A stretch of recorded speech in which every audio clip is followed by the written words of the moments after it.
Hello students, कैसे हैं आप लोग। स्वागत है एक बार फिर से आपके अपने यूट्यूब चैनल AKIT सॉल्यूशन में। तो स्टूडेंट्स, एक बार फिर से हम लेके आ गए हैं आपके लिए M2R5 का प्रैक्टिकल क्लास, जिसमें आज हम जानेंगे प्रैक्टिकल क्लास नंबर 9 के बारे में। अगर आपने अभी तक मेरी इससे पहले वाली 8 क्लासेस नहीं देखी हैं तो आप जो है उनको ज़रूर देखें, जिसका लिंक मैं डिस्क्रिप्शन में दे रहा हूं सभी 8 क्लासेस का। वहां से जाकर के उनको चेकआउट करके वीडियो को आप ज़रूर देखें। तो स्टूडेंट्स, चलिए शुरू कर लेते हैं यहाँ पे और देख लेते हैं सबसे पहले कि इसमें कौन कौन से 3 क्वेश्चंस लिए गए हैं। तो यहाँ पे अगर आप देखें, सबसे पहला क्वेश्चन है आपका HTML का, वो भी फ्रेम से रिलेटेड है। यहाँ पे 2 फ्रेम आपको बनाने हैं और उन दोनों फ्रेम में आपको क्या करने होंगे ये क्वेश्चंस में आगे पता चलेगा। नेक्स्ट आगे अगर आप देखें, दूसरा वाला क्वेश्चन क्या कह रहा है कि यहाँ पे आपको HTML का भी एक पेज लेना है। ये सारी चीज़ें आपको लिखनी है, मार्किंग वगैरह इसमें ऐड करने हैं। नेक्स्ट अगर आप आगे देखें तो यहाँ पे क्या कह रहा है कि design HTML page to display a picture, और उस पिक्चर पर जब आप क्लिक करें तो पिक्चर रिमूव हो जाए। ये आपका थोड़ा सा इसमें जावा स्क्रिप्ट वगैरह का भी कॉन्सेप्ट इसमें इंक्लूड कर दिया गया है। तो ये आपके 3 क्वेश्चंस हैं। तो सबसे पहले हम लोग पहला वाला क्वेश्चन अटेम्प्ट करेंगे, क्वेश्चन नंबर 1 को। तो क्वेश्चन नंबर 1 को अटेम्प्ट करने के लिए सबसे पहले आपको अपना टेक्स्ट एडिटर ओपन कर लेना है।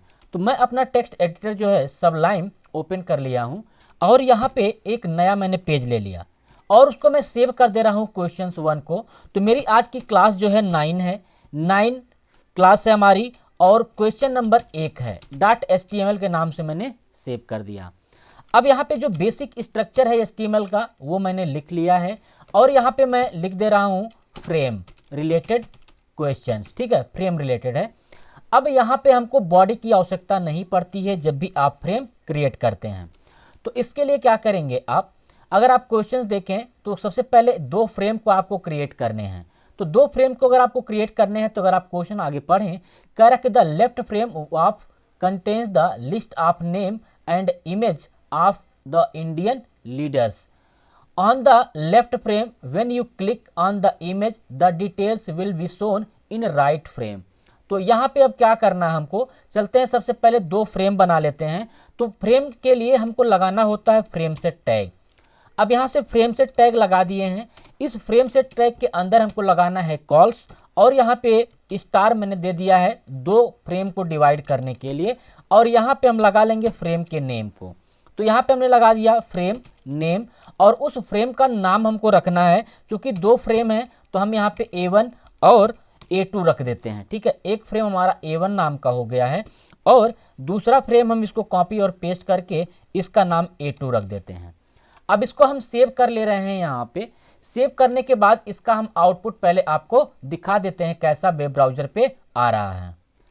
तो देखिए स्टूडेंट्स, इस तरीके से आपकी ये जो स्क्रीन है ये 2 पार्ट में क्या हो चुकी है, डिवाइड हो चुकी है। अब यहाँ पे अगर आप क्वेश्चंस को देखें तो क्वेश्चंस में क्या कह रहा है, सबसे पहले कि आपका जो पहला वाला क्वेश्चन है यहाँ पे कह रहा है कि लेफ्ट फ्रेम में क्या करना है, आपको एक लिस्ट कंटेन करनी है। Contain the list of names and image of the Indian national leaders. आपको जो बायां तरफ एक आपका फ्रेम बना हुआ है उसमें कुछ इंडियंस लीडर्स के नाम और उनका जो फोटो है वो क्या करना चाहिए, शो करना चाहिए। अर्थात इस साइड में आपका उनका नाम और उनकी फोटो क्या होनी चाहिए, शो होनी चाहिए। ठीक है, नेक्स्ट आगे क्या कह रहा है, उसी में दूसरा जो क्वेश्चन दिया गया है कह रहा कि on the left frame when you click on the image the details will be shown on the right frame. तो यहाँ पे राइट फ्रेम में आपको डिटेल्स दिखनी चाहिए, जो भी उनकी डिटेल्स है, जैसे आप इमेज पे क्लिक करें। तो इसके लिए सबसे पहले आपको क्या करना पड़ेगा, यहाँ पे हमको एक लिस्ट बनानी पड़ेगी जो इमेज में और उनके नेम को कंटेन करे। तो हम चलते हैं एक और Ctrl+N से एक नया पेज ले लेते हैं और उसमें इसका पेज जो नाम सेव कर रहे हैं वो हम कर दे रहे हैं इंडियन लीडर नाम से, या इंडियन नाम से मैं कर दे रहा हूँ .html। इसके बाद इसका भी हम यहाँ पे स्ट्रक्चर बना लेते हैं और यहाँ पे मैं लिख दे रहा हूँ इंडियन लीडर्स नेम। ठीक, ये हो चुका है हमारा। अब क्या करना है, यहाँ पे अगर आप देखें तो सबसे पहले हमको उनका नाम लिखना है।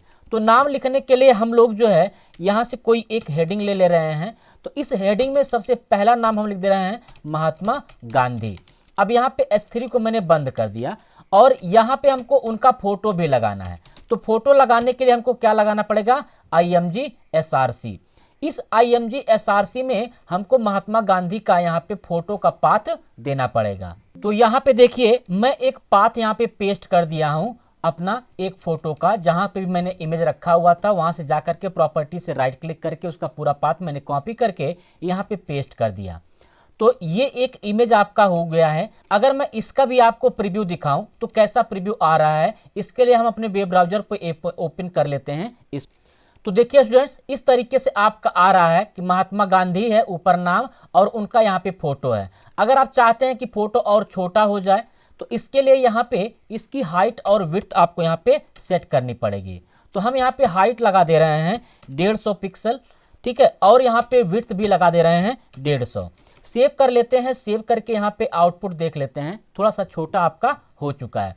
उसी तरीके से और भी जो भी यहाँ पे हमारे इंडियंस लीडर्स हैं उसको यहाँ पे हम क्या कर लेते हैं, कॉपी और पेस्ट करके यहाँ पे रख देते हैं। तो यहाँ पे दूसरा नाम हम रख देते हैं नेताजी, ठीक है, नेताजी सुभाष चंद्र बोस का।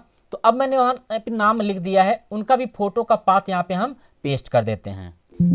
तो देखिए स्टूडेंट्स, मैंने दूसरा पाथ भी यहाँ पे पेस्ट कर दिया है और यहाँ पे आके रिफ्रेश करेंगे, देखिए यहाँ पे आपका आ रहा है फोटो। एक और लोगों का यहाँ पे डिटेल्स हम ले लेते हैं। तो इसके लिए मैं क्या करूँगा, यही पूरा जो कॉपी कर लेते हैं। कॉपी करने के बाद जो है यहाँ पे पेस्ट कर देते हैं। इसके बाद यहाँ पे जो डिटेल्स हम ले रहे हैं वो बाबा साहब के ले रहे हैं, ठीक है, यहाँ पे मैंने लिख दिया बाबा, ठीक है। तो बाबा साहब भीमराव अंबेडकर का है यहाँ पे, तो उनका भी पाथ यहाँ पे फोटो का कॉपी करके और पेस्ट कर दे रहे हैं। तो स्टूडेंट्स, मैंने यहाँ पे पाथ को कॉपी करके पेस्ट कर दिया है और अगर आप ब्राउजर पे देखें यहाँ पे तो ये ब्राउजर पे डिटेल्स इनकी आ रही है। नेक्स्ट हमको इसको क्या करना है, सिंपल यहाँ पे हमको इसको जो पाथ हमने यहाँ पे दिया हुआ है सबको, इसको क्लिकेबल बनाना है। अर्थात हम चाहते हैं कि जब इस इमेज पे कोई क्लिक करे तो इसकी डिटेल्स ओपन होनी चाहिए, ठीक है। तो इसके लिए क्या करेंगे, इस इमेज को हमको क्लिकेबल बनाने के लिए इसके पहले एक एंकर टैग लगाना पड़ेगा, ठीक है। तो यहाँ पे हम क्या लगाएंगे, ए हरीफ। अब इस ए हरीफ में हम क्या दे देंगे, पाथ देंगे डिटेल्स की। तो जैसे हम चाहते हैं कि महात्मा गांधी के फोटो पे कोई क्लिक करेगा तो उस महात्मा गांधी की फोटो की डिटेल्स जो होगी वह कहीं दूसरे वाले फ्रेम पे ओपन होगी। तो इसके लिए हम क्या करते हैं, गूगल पे जाते हैं, यहाँ पे गूगल ओपन कर लेते हैं। महात्मा गांधी की जो विकिपीडिया है इसको हम ओपन कर लेंगे, ठीक है। तो उसी का पाथ यहाँ पे दे देंगे। तो यहाँ पे महात्मा गांधी को मैंने सेलेक्ट कर लिया और इनके बारे में जो विकिपीडिया है इसके बारे में हम यहाँ से क्या कर लेते हैं, इसका पूरा पाथ मैंने कॉपी कर लिया है। कॉपी करने के बाद जो है इसको क्या करेंगे, यहाँ पे हम पेस्ट कर देंगे, ठीक है। यहाँ पे मैंने पेस्ट कर दिया है। अब क्या करेंगे, इस ए को हम लास्ट में यहाँ पे बंद कर देंगे। ये हमारा डिटेल्स हो गया है। अगर आप इसको प्रीव्यू करके देखेंगे तो ये देखिए आपका यहाँ पे डिटेल आ गई है। जैसे मैं यहाँ पे क्लिक कर रहा हूँ, देखिए उनका PDF यहाँ पे डिटेल में खुल रहा है। उसी तरीके से नेताजी का भी हमको यहाँ पे लिंक देना है। तो हम क्या करेंगे, यहाँ से फिर से ए टैग बनाएंगे। तो इसी को मैं कॉपी कर ले रहा हूँ और इस इमेज के पहले जो है इसको मैं पेस्ट कर दे रहा हूँ। और यहाँ पे एच हरीफ में क्या करूँगा, मैं उनकी PDF, उनकी जो विकिपीडिया है नेताजी की, उसको मैं यहाँ पे क्या करूँगा, ऐड कर दूंगा, ठीक है। नेताजी सुभाष चंद्र बोस का यहाँ पे मैंने सर्च मारा और उनकी यहाँ पे जो विकिपीडिया में डिटेल आ रही है इसको मैं क्या करूँगा, यहाँ से कॉपी कर लूँगा। कॉपी करने के बाद यहाँ पे मैं क्या कर लूँगा, उसको पेस्ट कर लूँगा। यहाँ पे पेस्ट हो चुका है। उसी तरीके से ए को इमेज के बाद जो है बंद कर देंगे। अब एक और बचा हुआ है डिटेल्स हमारा बाबा साहब का। तो इसके लिए भी हम क्या करेंगे, यहाँ से ए को कॉपी कर लेते हैं। कॉपी करने के बाद यहाँ पे मैंने पेस्ट कर दिया है और यहाँ पे सबसे पहले गूगल में जाते हैं और बाबा साहेब का जो विकिपीडिया है उसको हम कॉपी कर लेंगे। तो मैंने यहाँ पे लिखा बाबा साहेब अंबेडकर। तो यहाँ पे क्या करना है, इनका विकिपीडिया आपको ओपन कर लेना है। ओपन करने के बाद यहाँ पे अगर आप देखें मैंने Ctrl+C से कॉपी किया है। कॉपी करने के बाद यहाँ पे आकर के इनका पूरा पाथ पेस्ट कर देंगे। पेस्ट करने के बाद यहाँ पे अगर आप देखें तो मैंने ए को बंद कर दिया है। अब मैंने लिंक यहाँ पे लगा दिया है इमेज पे, देखिए सभी इमेज पे लिंक लग चुका है। अब हमको इस इमेज का जो लिंक है वो हमको इसमें ऐड करना है, अर्थात हमारा ये जो पेज है फ्रेम का उसमें ऐड करना है। तो इसके लिए क्या करेंगे, ये जो आपने इमेज बनाया हुआ है, ये आपने जो फ्रेम बनाया हुआ है, इसी फ्रेम में एक आपको लगाना पड़ेगा एट्रीब्यूट src। उस src का आपको पूरा पाथ देना पड़ेगा। तो मैंने यहाँ पे दिया indian.html, ठीक है। अब मैं इसको सेव करता हूँ और आपको प्रीव्यू करके दिखाता हूँ। तो देखिए यहाँ पे इस तरीके का इमेज आपका शो कर रहा है, पाथ आ गया है। और मैं चाहता हूं जैसे मैं क्लिक करूं यहाँ पे किसी भी इमेज पे, तो उसका ये जो डिटेल्स इसी वाले पेज में खुल रहा है, इसी फ्रेम में खुल रहा है, यहाँ पे ना खुल करके ये सामने वाले फ्रेम में क्या होना चाहिए, ओपन होना चाहिए। तो इसके लिए क्या करेंगे, यहाँ पे इस फ्रेम का नाम A2 है, ध्यान रखेंगे इस फ्रेम का नाम A2 है। अब अपने लिंक वाली फाइल में जाएंगे जहां पे आपने ये लिंक बनाया था। ये जो आपके ए हरीफ है, उसी में एक इसका एट्रीब्यूट होता है टारगेट का। इस टारगेट में उस फ्रेम का नाम लिख देंगे, तो उस फ्रेम का नाम है A2। उसी तरीके से इसका भी टारगेट हम यहाँ पे रख लेंगे और उसका टारगेट का नाम रख देंगे A2। उसी तरीके से यहाँ पे जो लास्ट वाला बाबा साहब का है टारगेट, इसको भी हम रख लेंगे यहाँ से टारगेट और यहाँ पे भी लिख देंगे A2। सेव कर लेते हैं और यहाँ पे आते हैं प्रीव्यू में, इसको रिफ्रेश कर लेते हैं। रिफ्रेश करने के बाद अगर आप यहाँ पे देखें, मैं किसी भी एक इमेज पे क्लिक कर रहा हूँ। जैसे मैं इमेज पे क्लिक करूंगा तो इनकी डिटेल्स देखिए आपका इस वाले फ्रेम में ओपन हो रही है। मैं नेताजी पे क्लिक करूंगा तो नेताजी की डिटेल्स आपकी यहाँ पे शो कर रही है। मैं बाबा साहब पे क्लिक करूंगा तो बाबा साहब की डिटेल्स आपकी यहाँ पे शो कर रही है, ठीक है। तो ये आपका हो चुका है यहाँ से पहला वाला क्वेश्चन, जो आपकी ये नीड थी कि पहले वाले क्वेश्चंस को कैसे आपको बनाने हैं। नेक्स्ट अगला जो क्वेश्चन दिया गया है, इसमें क्या कहा गया, create an HTML page with red background with a message warning in large size blinking. तो एक आपको रेड बैकग्राउंड के साथ एक मैसेज आपको दिखाना है जिसका नाम है वार्निंग, ठीक है। तो इसके लिए क्या कर लेते हैं, सबसे पहले एक नया यहाँ से पेज ले लेते हैं और इसको मैं सेव कर ले रहा हूँ CLS9 क्वेश्चन नंबर 2 के नाम से .html। यहाँ पे जो बेसिक स्ट्रक्चर है HTML का वो मैंने लिख लिया और यहाँ पे मैं लिख दे रहा हूँ टाइटल में वार्निंग पेज करके। बैकग्राउंड में सबसे पहले कहा गया है आपको क्या करना, कलर आपका रेड होना चाहिए। तो मैंने बॉडी स्पेस BG कलर लगा लिया और उसमें मैंने कलर का नाम रख दिया रेड। रेड रखने के बाद इसमें जो आपको लिखना है बड़े साइज में, लार्ज में, तो इसके लिए मैंने H1 लगा दी।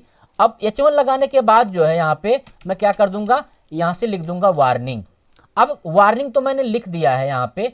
नेक्स्ट ये क्या कह रहा है कि लार्ज साइज में दिखेगा ही ऑलरेडी, क्योंकि हमने H1 लगाया हुआ है। ये ब्लिंकिंग होना चाहिए, तो ब्लिंकिंग के लिए आपको क्या करना होगा, यहाँ पे सबसे पहले अगर आप चाहते हैं कि ये ब्लिंक करे तो इसके लिए आपको यहाँ से मार्की लगा करके उसकी स्पीड वगैरह पे भी काम कर लेना है। तो जैसे यहाँ पे मार्की अगर आप लगाएं, मार्की स्पेस और यहाँ पे मैं लगा दे रहा हूँ, तो ध्यान रखिएगा ब्लिंकिंग का भी एक टैग होता है। वह ब्लिंकिंग का जो टैग होता है आपका, वो यहाँ पे सपोर्ट नहीं करेगा। इसमें आपको CSS वगैरह भी यूज करना पड़ता है, एनिमेशन वगैरह। तो मैं यहाँ पे प्रयास कर रहा हूँ इसी को वार्निंग के जैसा दिखाने का ही, बट वो स्क्रॉल अमाउंट के माध्यम से। तो यहाँ पे हम सबसे पहले इस पेज को ओपन कर लेते हैं अपने क्रोम पे। तो देखिए स्टूडेंट्स, इस तरीके से आपका रेड बैकग्राउंड में एक यहाँ पे टेक्स्ट कुछ आ रहा है और जा रहा है। तो इसको ब्लिंकिंग बनाना है, तो यहाँ पे हम क्या करेंगे, इसकी स्पीड थोड़ा सा और बढ़ा करके चेक कर लेंगे। इस तरीके से और तेज जा रहा है, तो इसको हम थोड़ा सा और यहाँ पे स्पीड बढ़ा रहे हैं। देख रहे हैं कैसा आपका यहाँ पे स्पीड शो कर रहा है। तो यहाँ से मैं क्या करता हूँ, ठीक है, यहाँ से और थोड़ा सा स्पीड मैं इस पर बढ़ाता हूँ। इसकी स्पीड मैं कर देता हूँ 1000। तो देखिए स्टूडेंट्स, मैंने यहाँ पे स्क्रॉल अमाउंट को 5500 सेट किया हुआ है। अब अगर मैं आपको यहाँ पे प्रीव्यू दिखाऊंगा तो इस तरीके का प्रीव्यू देखिए आपका आ रहा है। लग रहा है कि ये खाली ब्लिंक कर रहा है, इतना तेज ब्लिंक कर रहा है कि आपको पता ही नहीं चलेगा, ठीक है। तो इस तरीके से आप अपने कंप्यूटर की स्क्रीन साइज के हिसाब से यहाँ पे ये स्क्रॉल अमाउंट सेट कर सकते हैं, ठीक है। नेक्स्ट अगर आप इस क्वेश्चन में आगे देखें तो क्या कहा गया है कि adding scrolling text read the message, ठीक है, बिलो इट। इसके नीचे क्या करना है, हमको एक मैसेज ऐड करवा देना है यहाँ पे। तो मैं यहाँ पे क्या कर रहा हूँ, एक H5 की हेडिंग ले रहा हूँ और उस H5 की हेडिंग में हमको लिखना जो है वो लिखना है रीड द मैसेज। तो यहाँ पे हम लिख देते हैं read the message. Read the message हो गया ये। अब इसमें आपको मार्की लगाना है सिंपल, तो मैं यहाँ पे मार्की सिर्फ सिंपल लगा दे रहा हूँ MARQUEE, और इस मार्की को हम लास्ट में क्लोज भी कर देंगे। अगर मैं अब यहाँ पे एक बार फिर से आपको रिफ्रेश करके दिखाऊं तो यहाँ पे देखिए ये आपका टेक्स्ट आ रहा है, ये आपका ब्लिंक कर रहा है। अब इसका कलर मैं यहाँ पे चेंज कर दे रहा हूँ थोड़ा सा, जिससे आपको स्पष्ट यहाँ पे दिखने को मिलेगा। तो मैं यहाँ पे लगा दे रहा हूँ फॉन्ट की साइज, या फिर मैं थोड़ा सा इसका जो ये H3 है कर दे रहा हूँ हेडिंग, थोड़ा सा बड़ा आपका टेक्स्ट दिखेगा। और यहाँ से फॉन्ट का कलर मैं चेंज कर दे रहा हूँ। तो फॉन्ट का कलर चेंज करने के लिए आपको फॉन्ट कलर लगाना पड़ेगा। इसके लिए फॉन्ट कलर में कौन सा कलर आपको चाहिए, तो मैंने लग दिया व्हाइट। अब यहाँ से मैं इसको क्या करता हूँ, फिर से रिफ्रेश कर लेता हूँ। तो इस तरीके से देखिए आपका यहाँ पे दिख रहा है, जो भी रीड द मैसेज है वो आपका यहाँ पे जा रहा है। अब बाकी जो है आपका यहाँ पे डिटेल्स आ रही हैं, ठीक है। तो इस तरीके से आप जो है अपना दूसरा क्वेश्चन भी यहाँ पे अटेम्प्ट कर सकते हैं। नेक्स्ट अगर आप तीसरे क्वेश्चन की बात करें, तो तीसरा क्वेश्चन क्या कह रहा है कि design HTML page to display a picture, the picture should be removed from the screen after a mouse click on the picture. आपको क्या करना है, एक पिक्चर ऐसे डिस्प्ले करा लेनी है। उस पिक्चर पे जब आप क्लिक करें तो इस स्क्रीन से पिक्चर क्या होनी चाहिए, हट जानी चाहिए, ठीक है। तो इसका एक प्रोग्राम बनाना है। तो सबसे पहले चलते हैं यहाँ पे Ctrl+N से एक नया पेज ले लेते हैं और इसको सेव कर लेते हैं। नाम रखते हैं रिमूव पिक्चर .html करके, और जो बेसिक स्ट्रक्चर है वो मैंने लिख लिया। टाइटल भी वही रख देते हैं कि remove image after click image, ठीक है, क्लिक द इमेज या क्लिक ऑन इमेज। तो मैंने लिख दिया क्लिक ऑन इमेज। यहाँ पे सबसे पहले हमको एक इमेज रख लेनी है। तो इमेज रखने के लिए हमको लगाना पड़ेगा img src। इस इमेज का पाथ हमको देना होगा। तो मैं इस इमेज का एक पाथ यहाँ पे दे दिया हूँ अंबेडकर साहब का। और यहाँ पे क्या करते हैं, पहले इसको सेव करके इसका प्रीव्यू देख लेते हैं। तो स्टूडेंट्स मैंने यहाँ पे एक अपना लोगो AKIT सॉल्यूशन का जो है यहाँ पे उसका पाथ दे दिया है। अब इसको आप सेव कर लीजिए। सेव करने के बाद इसका प्रीव्यू मैं आपको गूगल क्रोम पे दिखाता हूँ। तो देखिए स्टूडेंट्स, इस तरीके से आपका इमेज यहाँ पे शो कर रहा है। मैं चाहता हूं जैसे मैं इस इमेज पे क्लिक करूं तो ये इमेज यहाँ से क्या हो जाना चाहिए, हाइड हो जाना चाहिए। तो इसके लिए हमको थोड़ा सा जावा स्क्रिप्ट का क्या करना पड़ेगा, कॉन्सेप्ट ऐड करना पड़ेगा। तो चलिए इसको जान लेते हैं कैसे हम इमेज को हाइड करेंगे। तो स्टूडेंट्स यहाँ पे सबसे पहले अगर आप बात करें इमेज को हाइड करने का, तो इमेज हाइड अगर होगा तो आपका इसमें स्क्रिप्ट का कुछ फंक्शन आपको यूज करना पड़ेगा। तो इसके लिए हम क्या करते हैं, सबसे पहले स्क्रिप्ट यहाँ पे नीचे लगा लेते हैं और इस स्क्रिप्ट के अंदर ही हम एक फंक्शन यूज कर लेंगे, ठीक है। और वह फंक्शन हम यहाँ पे लगाने जा रहे हैं document dot gate element by ID का, ठीक है। तो मैंने यहाँ पे लगा दिया gate element by tag name है, तो उस टैग नेम को हटा करके यहाँ पे मैं लगा दूंगा gate element by ID। Document dot gate element by ID मैंने लिख दिया। अब यहाँ पे हमको ID का नाम देना पड़ेगा जिससे कि वह इमेज क्या होगा, हाइड होगा, जिसे आइडेंटिफाई किया जाएगा। तो यहाँ पे मैंने ID तो बनाया नहीं है किसी इमेज में। तो इसके लिए क्या करते हैं, एक काम कि ये जो हम इमेज है उसको एक डिव में रख लेते हैं और उस डिव का ID एक बना देते हैं इमेज नाम का, ठीक है। और डिव को यहाँ पे लास्ट में हम क्या कर देंगे, क्लोज कर देंगे। और ये जो ID हमसे मांगा जा रहा है गेट एलिमेंट में, यहीं पे उस ID का नाम रख देंगे इमेज। इसके बाद यहाँ पे हम लिखेंगे ऑन क्लिक। क्यों, क्योंकि ऑन क्लिक के माध्यम से ही होगा हमारा जो इमेज होगा वो क्या होगा, चेंज हो जाएगा जब आप उस पर क्लिक करोगे। तो यहाँ पे मैंने लिख दिया कि ऑन ONCLICK क्लिक इक्वल। अब इस इक्वल में हमको फंक्शन को चलाना है, तो हमने यहाँ पे लगा दिया फंक्शन। और उस फंक्शन में हमको जो नाम देना है वो टैग का देना है। तो यहाँ पे हमने एक बना दिया IMG टैग, ठीक है। IMG का हो गया फंक्शन। यहाँ पे हमने मजला ब्रैकेट लगाया है और यहाँ पे हम लिखेंगे IMG डॉट टारगेट। तो यहाँ पे हमारी जो IMG होगी यानी जो इमेज टैग होगा, ये जो आपका इमेज है उसको टारगेट किया जाएगा। डॉट स्टाइल, तो यहाँ पे स्टाइल मतलब क्या होगा, एक CSS का होता है यहाँ पे। और यहाँ पे लिख देंगे विजिबिलिटी। तो विजिबिलिटी का मतलब क्या होगा, आपको दिखाना है कि नहीं दिखाना है। तो यहाँ पे विजिबिलिटी इक्वल डबल कोट्स में हम लिख देंगे हिडन, अर्थात हमको विजिबिलिटी नहीं दिखानी है, ठीक है। तो हम इसको हिडन कर देंगे और यहाँ से इसको सेव कर लेते हैं, सिंपल। सेव करने के बाद अगर हम यहाँ पे जाएं और रिफ्रेश करें, तो मैंने रिफ्रेश किया है अभी। अब जब इमेज पे मैंने क्लिक नहीं किया हुआ है, ऐसे मैं माउस होवर कर रहा हूँ तो इमेज दिख रहा है। लेकिन जैसे मैं इस पर क्लिक करूंगा, देखिए इमेज क्या हो गया, हट गया, ठीक है। वापस मैं रिफ्रेश करता हूं, इमेज आ गया। मैं क्लिक करूंगा, इमेज हाइड हो गया। देखिए फिर मैं क्लिक कर रहा हूं, इमेज हाइड हो जा रहा। तो जब भी आप क्लिक करोगे इमेज क्या हो जाएगा, आपका हाइड हो जाएगा, ठीक है। तो ये आपकी प्रॉपर्टी किससे हो जाती है, विजिबिलिटी का स्टाइल जो होता है, हिडन प्रॉपर्टी, हिडन वैल्यू जो होती है, यहां से हम इस क्वेश्चन को क्या कर सकते हैं, अटेम्प्ट कर सकते हैं। तो स्टूडेंट्स ये जो आपका थर्ड वाला क्वेश्चन था, उस थर्ड वाले क्वेश्चंस का सिर्फ इतना आपका क्या है, कोड है 4 लाइन का। इसको आप यहां से क्या कर सकते हैं, कॉपी वगैरह कर सकते हैं या स्क्रीनशॉट इसका ले सकते हैं। तो स्टूडेंट्स इस तरीके से मैंने आपको आज जो है तीनों क्वेश्चंस के आंसर आपको यहां पे दे दिए हैं। इस क्वेश्चंस का आंसर में अगर कोई दिक्कत हो, कोडिंग में कुछ ना समझ में आया तो आप हमें कमेंट बॉक्स में कमेंट करिए, मैं उसका रिप्लाई आपको जरूर दूंगा। हो सकता है कि मैं जो है इसका जो कोडिंग होगा वो आपको कमेंट बॉक्स के रूप में दे दूंगा, रिप्लाई कर दूंगा।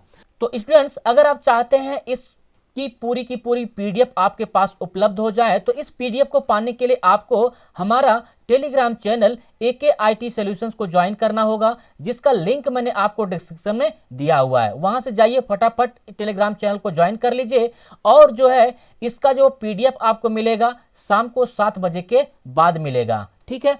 तो स्टूडेंट्स इस वीडियो में आपका इतना ही था। वीडियो अगर आपको अच्छी लगे तो वीडियो को लाइक कर दीजिए, साथ ही साथ इस वीडियो को दूसरों के साथ भी शेयर करिए। स्टूडेंट्स अगर आप नए हैं और अभी तक आपने मेरे चैनल को सब्सक्राइब नहीं किया हुआ है तो मेरे चैनल को सब्सक्राइब कर लीजिए और बेल आइकन को प्रेस कर दीजिए, क्योंकि मैं ऐसे ही अच्छी जो है वीडियो लेकर के आता रहता हूं। तो मिलते हैं अगले वीडियो में, तब तक के लिए बाय बाय, टेक केयर।